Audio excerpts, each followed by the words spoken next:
Consumers don't care about you at all. They just don't care.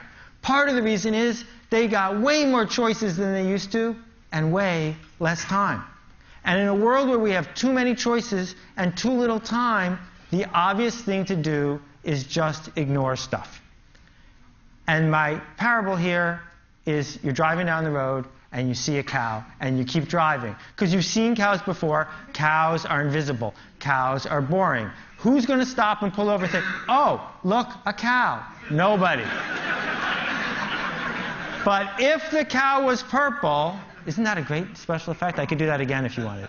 If the cow was purple, you'd notice it for a while. I mean, if all cows are purple, then you get bored with those too. The thing that's going to decide what gets talked about, what gets done, what gets changed, what gets purchased, what gets built is it remarkable? And remarkable is a really cool word because we think it just means neat. But it also means worth making a remark about.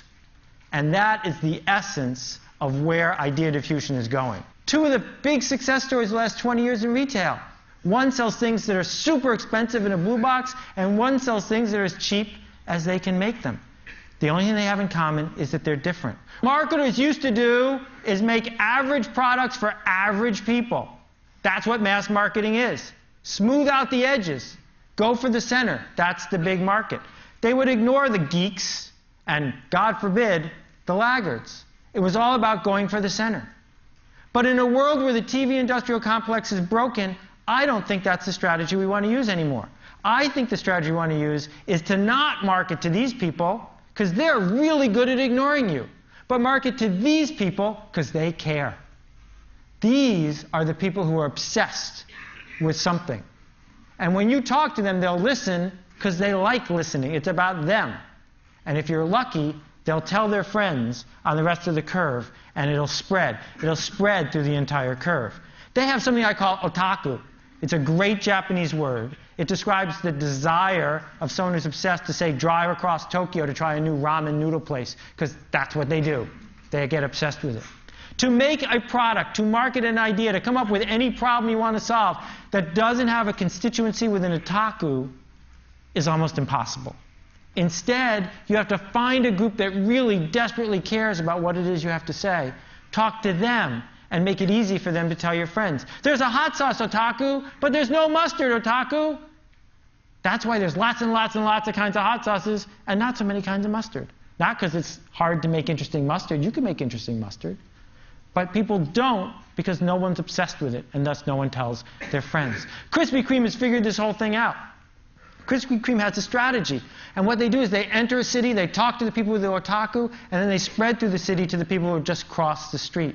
It's really simple. You sell to people who are listening, and maybe, just maybe, those people tell their friends. So when Steve Jobs talks to 50,000 people at his keynote, right, who are all tuned in from 130 countries watching his 2-hour commercial, that's the only thing keeping his company in business, is that those 50,000 people care desperately enough to watch a 2-hour commercial and then tell their friends. Pearl Jam, 96 albums released in the last 2 years. Everyone made a profit. How? They only sell them on their website. Those people who buy them on their website have the otaku, and then they tell their friends, and it spreads, and it spreads. This hospital crib costs $10,000, 10 times the standard. But hospitals are buying it faster than any other model. What you have to do is figure out what people really want and give it to them. A couple quick rules to wrap up. The first one is design is free when you get to scale. And the people who come up with stuff that's remarkable more often than not figure out how to put design to work for them. Number two, the riskiest thing you can do now is be safe. Procter & Gamble knows this.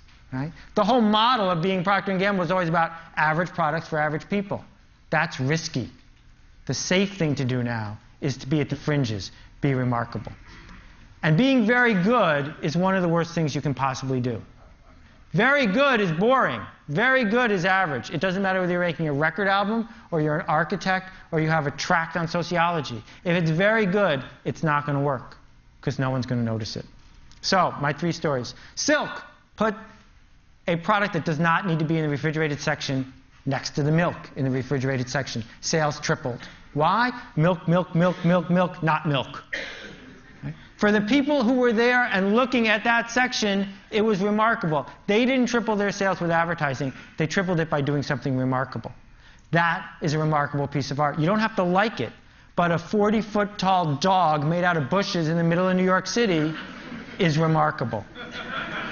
Frank Gehry didn't just change a museum, he changed an entire city's economy by designing one building that people from all over the world went to see. Now, at countless meetings, at the Portland City Council or who knows where, they say, we need an architect. Can we get Frank Gehry?